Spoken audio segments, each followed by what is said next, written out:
Welcome to Easily Entertained. My name is Bryson Olson, and here we talk about all the good things of entertainment. And Merry Christmas. I hope you're having a great holiday season. I hope you're spending it with your family or your loved ones and, doing fun things, getting good gifts or whatever. It's a great time of the year.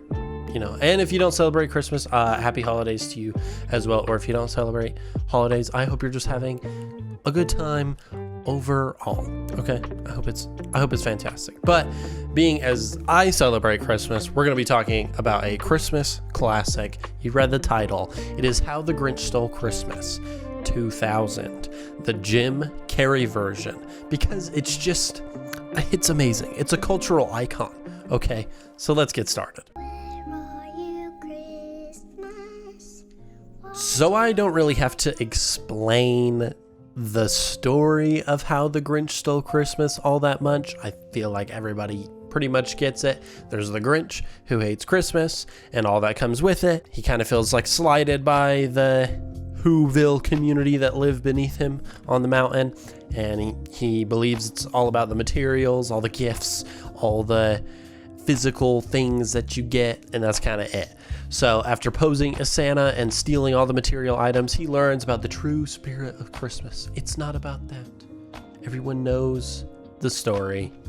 No matter which version you're talking about, it's pretty easy. Everyone knows it's about that. It's about that Christmas spirit, okay? It's about the love. It's about sharing this time with your loved ones. But it's really about the presents. Capitalism. Forever.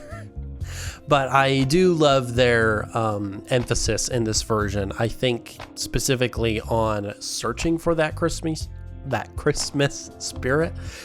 Cindy Lou, who's questioning all the hullabaloo about shopping and activities, why everyone gets all crazy. What is the word she says? Kerbobbled, when everyone's going a little bit nuts over the Christmas season, because people do. People go absolutely insane during this time of year. And I like that this movie, they're calling it out. They're like, yo, what the heck is this about? That's a little bit crazy. And, she kind of wonders why she should even care about the holiday at all. She's kind of like the Grinch in that fashion. She's just a lot less extreme than he is. Because when he questions that, it just blows it out of proportion. So like Cindy Lou is like the base, and then the Grinch is like the doomsday conspiracy theorist, where like normal people, they're like, oh, we're going to stock up on some food, just in case things happen. The Grinch is that guy who prepares for like a nuclear disaster and is prepared to live 10 years in his bunker.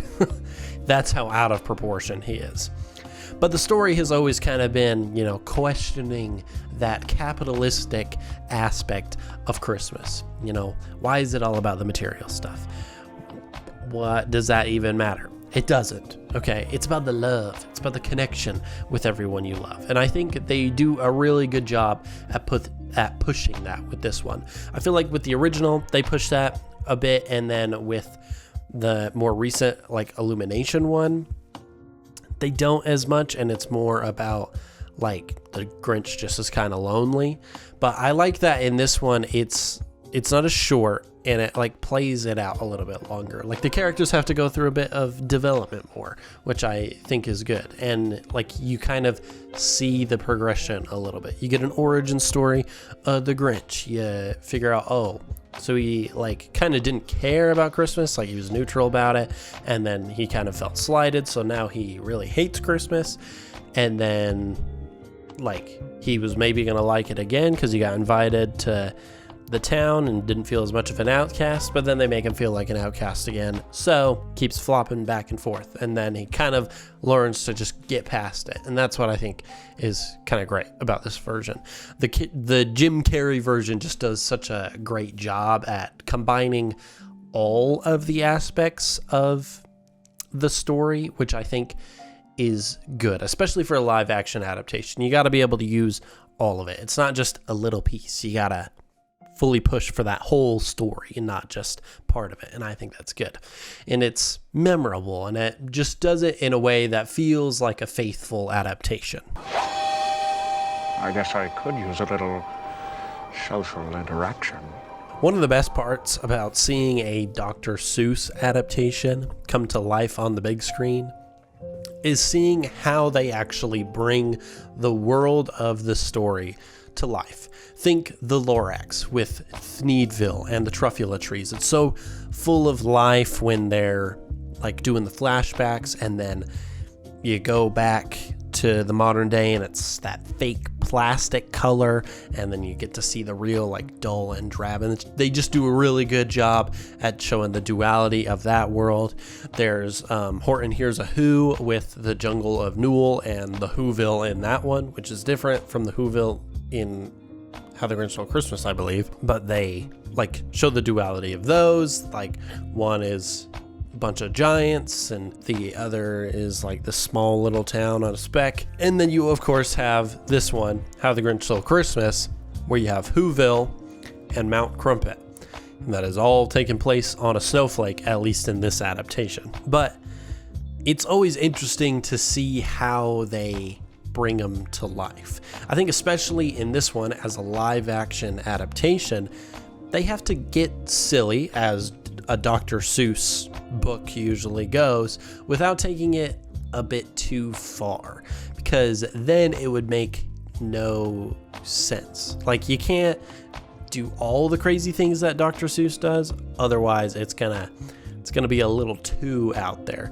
But I think some adaptations do it better than others. This one I think does a pretty good job, but like the Illumination version, I think they make it a little too clean cut, like how real life is, or at least like how, you know, their movies are, which I don't think works for the story. I think you gotta make it a little whack, because the whole story is whack, so it has to work.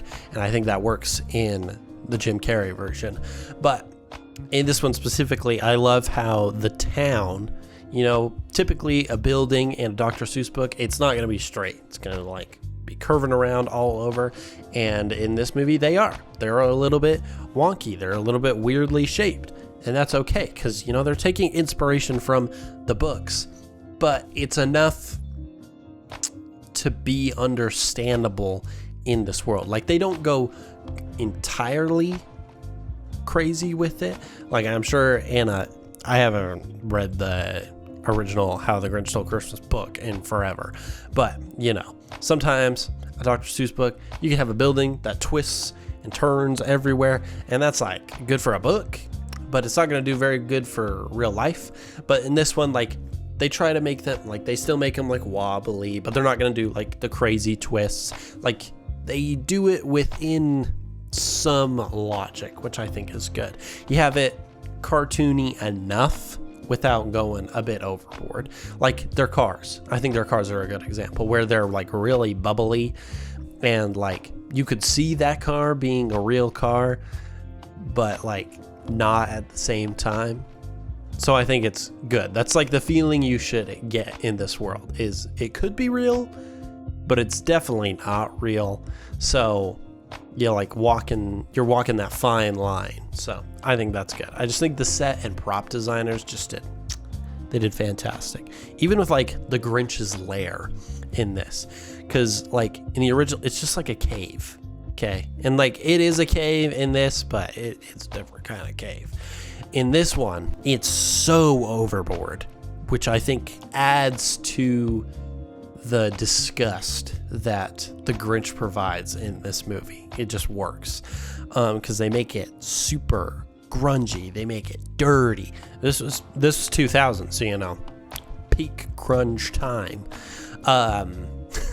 But they have trash everywhere. They have broken glass. They have his weird little machines. It's all dirty. Like, it feels gross, and that's how the Grinch is portrayed, which I think is what makes his lair work really well too. I also think that the Who's that were brought to life and how they were brought to life, amazing. I think they did a fantastic job, because I think it could have been very easy for them to go down the route of, let's just make them essentially regular people, because that's kind of how I feel like the Illumination one is a little bit. It's like yeah, they're Who's, but it's way too close to the humans in their other stories. So I kind of like that in this one, like, yeah, they're obviously played by humans. I feel like they look different enough. Like, they look like Who's, and that I think is really good. But, you know, they go the full length. They don't just make them regular people. They give them the exaggerated, like, pointy noses. You have the weird hairstyles and the exuberant clothing. It just makes them feel like they have popped out of the book. And that, I think, is perfect for this movie. It just kind of adds to that Christmassy, wondrous, whimsical vibe that I think is what makes this movie so good. Even though, like, a lot of it is, like, ridiculously silly for the real world, and like logistics wise it would be a little bit much, but the filmmakers managed to do it in a way that feels at least sort of believable while still playing to that whimsy and the Seussicalness of it that just fits and makes this movie such an icon. You're the Grinch! Okay, so obviously we can't talk about this movie without talking about the star of the show, the Grinch. Specifically, Jim Carrey as the Grinch. Okay, because he just chews up the scene for the whole movie. Okay, this specific depiction has just become such a cultural icon. It's crazy. Like, even in like the Universal Studios parks, like where they'll have characters walking around, it's this version of the Grinch that walks around. It's not the like original. It's not the Illumination version. It's based on this version of the Grinch. Okay, because I think it just fits him. It fits him more. You know, we get the memes, we get the fun suit. It's just there's so much more about it. Like, you know, we've had the other adaptations, but why is this one specifically been the one that has taken hold? Like, I'm glad that it's taken hold, but why is it this one and not any of the others? Well, I do think it comes down to a few things. One, Jim Carrey's over-the-top personality that's manifested in this role, it is just unbelievably fitting. It's like Deadpool and Ryan Reynolds. It's like they were made for each other. I think another role like that for Jim Carrey is like Dr. Robotnik in the Sonic movies. I think he does fantastic at that. It's just that larger-than-life character that needs a larger-than-life actor to play it. Even if, you know, he did kind of make for some complications on set. I think he went a little bit too method when he was doing How the Grinch Stole Christmas. I think he's dialed back a little bit more in recent years. But I think at that time, it may have been a little bit much, but I feel like it was enough to make the movie stand out, which I think is really good. And that's kind of why it's pursued for so long. It's just that personality is just right there.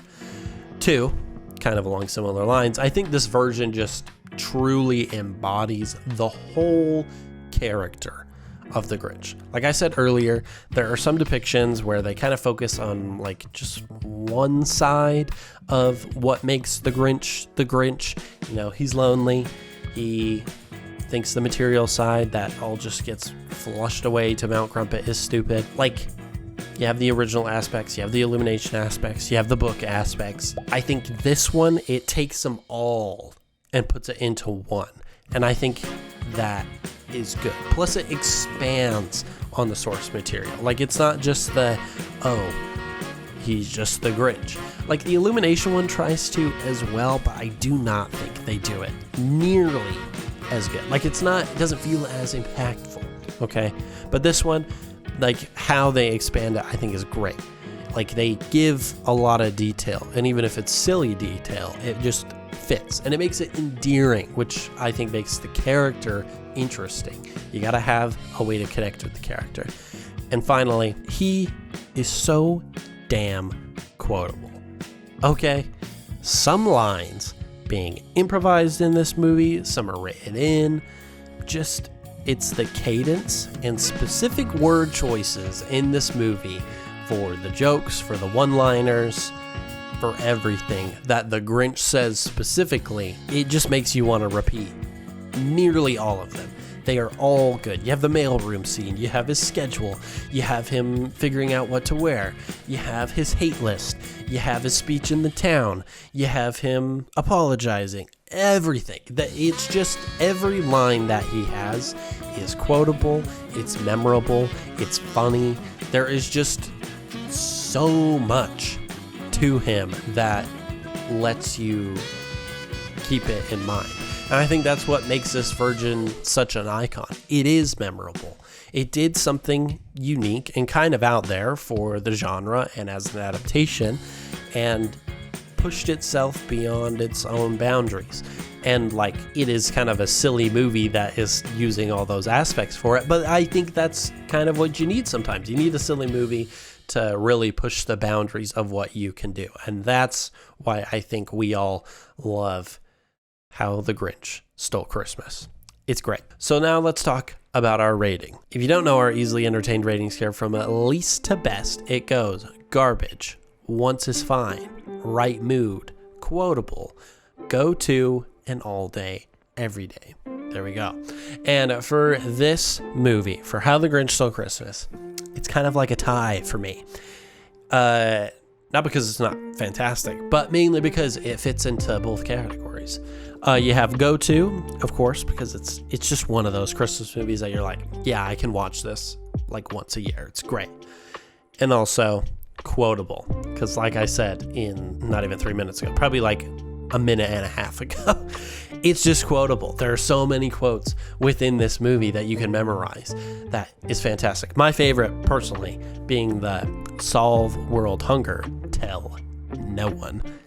That's my personal favorite. I just think it's fantastic. So that's kind of where we're going to put our rating of How the Grinch Stole Christmas. If you have any differing thoughts, you can leave them down in the comments. Okay, go ahead and do that. But that is it for this episode of Easily Entertained. I hope you enjoyed, and if you did, leave a like and subscribe so that you can be notified of all new episodes when they come out every Tuesday, except for next week, because I'm going to be taking just a little bit of a small break for the holidays. So new episodes will start coming out January 7th. So, be sure to subscribe so you can be there when it drops. It's always a great time. But until then, bye. Happy holidays.